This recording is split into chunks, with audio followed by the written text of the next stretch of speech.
Good morning बंधुरा एसो माही आज के मंगलवार घड़ी काटा जल्दी ताড়াতাড়ি एसो घड़ी काटा এখন 10টায় আমি যাচ্ছি আমার বাড়ির দিকে মানে আমার বাপের বাড়ির দিকে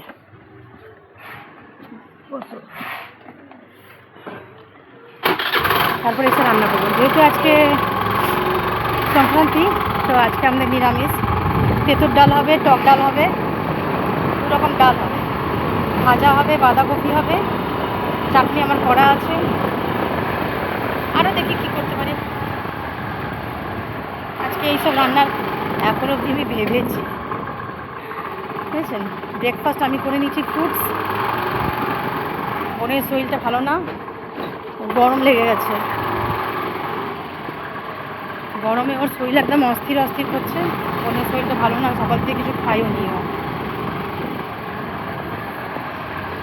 রান্না বান্না আরম্ভ করে দিয়েছি বন্ধুরা 12টার ভিতরে মা এখানে চলো তেল আছে অনেক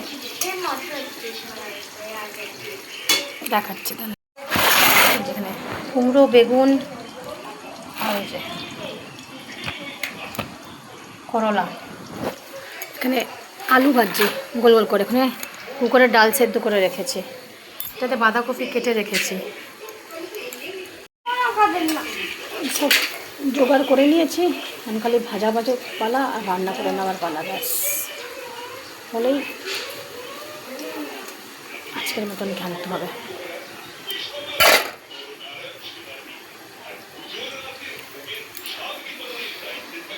মাহি এটা এমনি করে রেখো না কেউ পায়ে ঢুকে যাবে বোনের শরীরটা ভালো না শুয়ে রয়েছে মনে গরম লেগে গেছে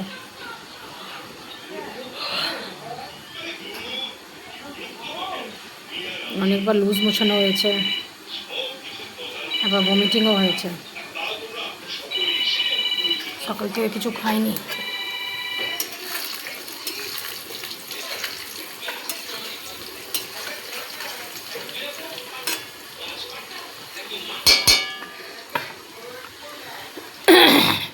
আম পুড়িয়ে রেখেছি ঠান্ডা হলে আমটাকে একটু শরবত করে দেবো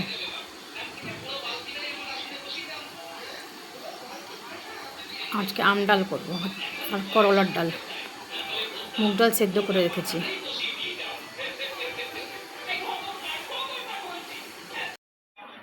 রান্না বান্না হয়ে গেছে বন্ধুরা অনেক আগেই হয়েছে বাসনপত্র দিয়ে রান্নাঘর একদম পরিষ্কার করে নিয়েছি মন মেজাজটা একদম ভালো নেই বোনের শরীরটা ভালো না 4-5 বার বমি করেছে গরম লেগে গেছে বুঝেছে আমি বেসিনটা পরিষ্কার করছি তো বাইরে গেলে না সন্ধ্যেবেলা ঘুরতে যেতে বললে না যায় না তাও গরম লেগে গেছে প্রচণ্ড গরম পড়েছে শুয়ে রয়েছে মাটির মধ্যে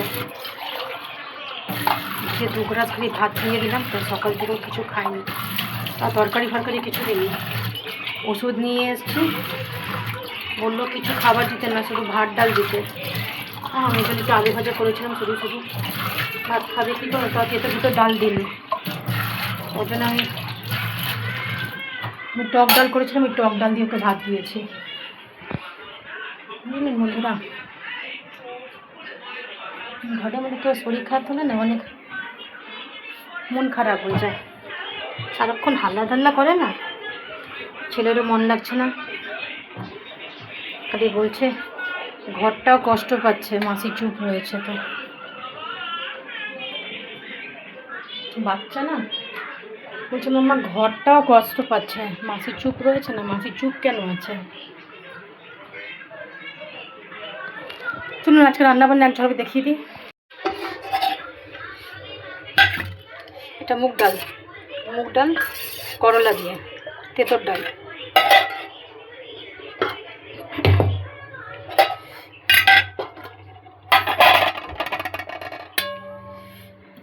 এটা টক ডাল লাউ দিয়ে আর এই আম দিয়ে লাউ আম দিয়ে টক ডাল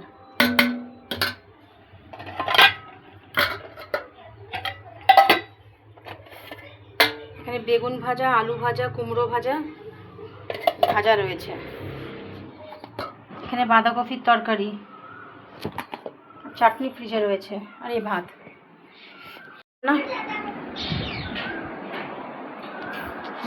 ঘুমিয়ে রয়েছে মাটিতে। শরীরটা খুবই খারাপ, নাহলেও শুয়ে থাকে না।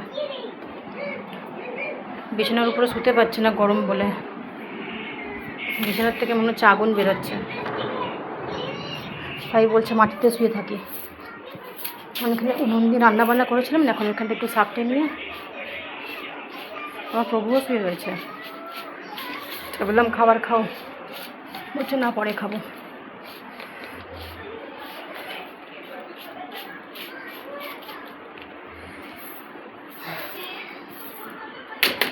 এখন এখানে একটু সাপটে নিয়ে ছেলেকেও আজকে খাইয়ে দিয়েছি, বোনকেও খাইয়ে দিয়েছি, ছেলেকেও খাইয়ে দিয়েছি, দুজনকে খাইয়ে দিয়েছি। এখন এখানে একটু সাপটে নিয়ে জায়গার জিনিস জায়গাতে রেখে, আমার এই টি টেবিলটা এইখানটায় থাকে, কিন্তু আমি এইখানটায় উনান বসাই না, ওই দিকটা উনান বসাই, ওইখান থেকে সবাই আসা যাওয়া করবে বলে আমি টি টেবিলটা এদিকে সরিয়ে দিই উনানের কাছে, যাতে সবাই এখান থেকে আসা যাওয়া করে। না উনান থেকে আমার ছেলে দুরন্ত না, উনানের কাছে আসা যাওয়া করতে গিয়ে গরম ডাল তেল সব থাকে, কোন সময় হোঁচট ফোঁচট খেয়ে পড়ে যাবে, এই জন্য ঠিক উনানের কাছে এগুলোকে সব রেখে দিই, যাতে এদিক থেকে আসতে মানে উনানের কাছ থেকে যেন আসা যাওয়া করতে না পারে, ওই প্যাসেজটা খালি করে দিই। এখন হয়ে গেছে না, রান্নাবান্না হয়ে গেছে, উনান সরিয়ে দিয়েছি, এই জন্য এই টি টেবিল আবার জায়গাতে নিয়ে আসছি, এই দিকটায় থাকে, জায়গার জিনিস জায়গাতে করে দিলাম, এই দিকটায় থাকে, আমি এই দিকটায় নিয়ে আসি, ওই বালতিটার সামনে আমি উনানটা বসাই। এখন জায়গার জিনিস সব জায়গায় করে দিলাম, জায়গার জিনিস জায়গায় চালান করে দিলাম।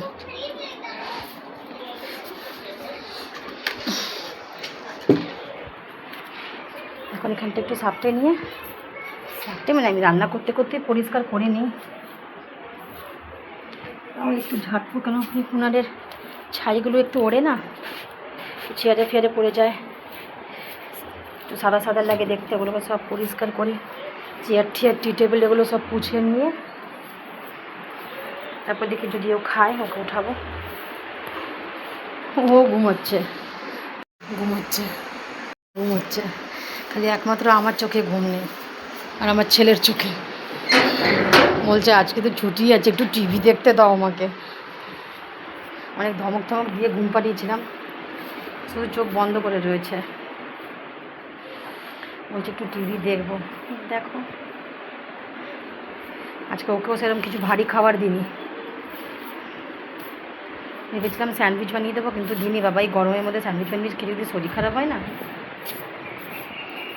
বাবা, এত হাওয়া ঝাড় দেওয়া যায় না।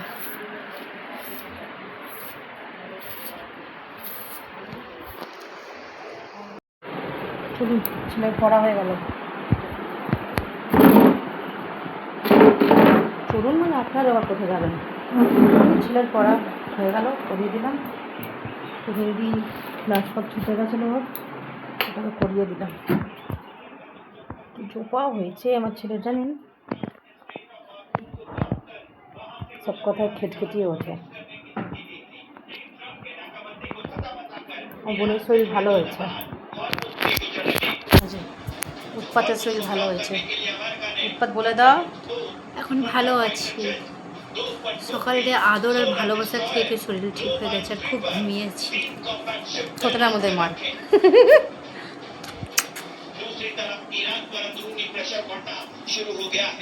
এই যে চোপাদার,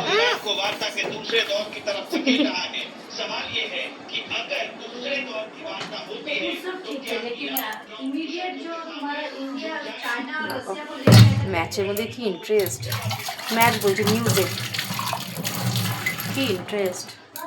আমার ইন্ডিয়া চ্যানেলের সাথে আমার কোনো মতলবই নেই, চায়না ফাইনা।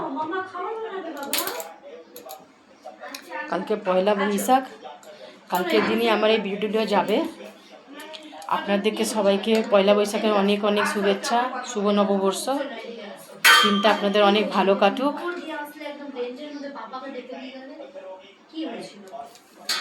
थोड़ा सा বন্ধুদেরকে একটু শুভ নববর্ষ বল দিজে, শুভ নববর্ষ বল দিজে। হ্যাপি নিউ ইয়ার, বাংলা শুভ নববর্ষ। अंग्रेज হয়েছে। Simon go back. আচ্ছা, শুভ নববর্ষ বলে দাও। শুভ নববর্ষ, খুব ভালো যাক আপনাদের এই বছরটা। তুমি কি বলতে পারবে শুভ নববর্ষ? ওখানে বন্ধুদের বলে দাও। শুভ নববর্ষ না, শুভ নববর্ষ। এদিকে এসে বলো, আসো। শুভ নববর্ষ না, শুভ নববর্ষ। বর্ষ, হ্যাপি নিউ ইয়ার। সব সাইমন গো ব্যাক হচ্ছে, কমপ্লেন করছে বোনের কাছে। বোনের কাছে বসে আমার নামে কমপ্লেন করছে। হ্যাঁ, এই পড়াশোনায় বকেছি দেখে না, দৌড় দিয়ে ওর বাবাকে আর মাসিকে ডেকে নিয়ে এসছে। বোন জিজ্ঞেস করছে কি করবো, মাম্মাকে কি মেরে ভাগি তো।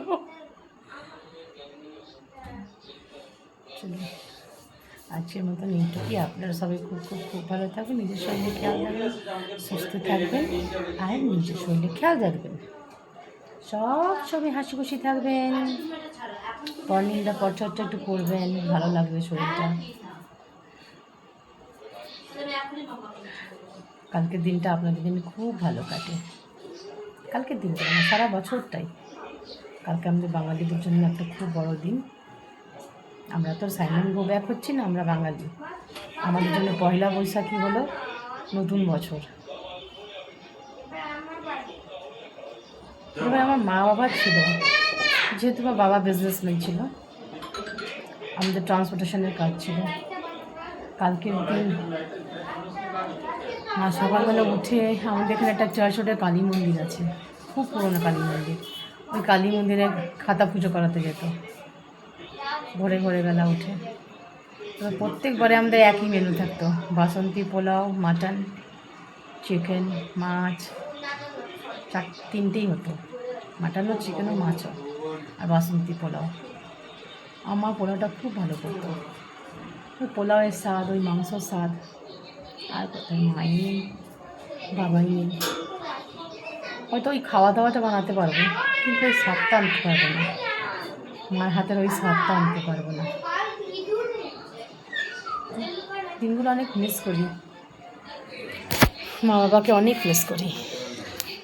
কালকে নতুন বছর, আমাদের ঘরের মধ্যে কত হইচই হতো, আমার নতুন জামা কাপড় এনে দিত। যাক, ওই দিন আর মনে করো তার লোকগুলো ফেরত আসবে না। ওই দিনটা খুব মিস করি যখন মা বাবা ছিল।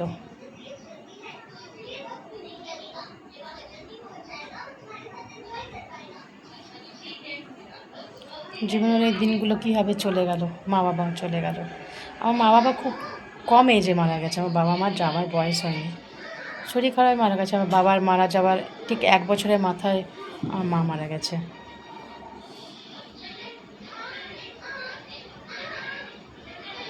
উনি যে আমার বাবা যে মারা যাওয়ার 1 বছরের মাথায় আমার মা মারা যাবে, তখন আমি এটা জানতামই। আমি খুব ছোটোর থেকে আমি জানতাম।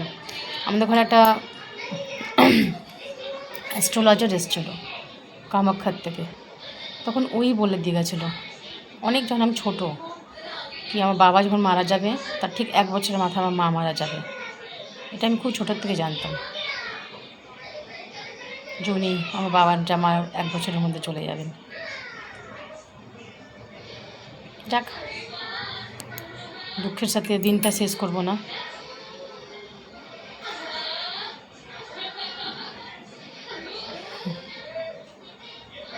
মন খারাপ হয়ে যাবে।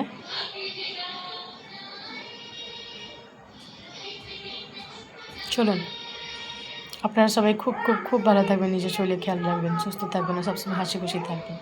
প্লিজ লাইক, শেয়ার, সাবস্ক্রাইব করবেন, please subscribe. Wish you all a very happy new year, শুভ নববর্ষ।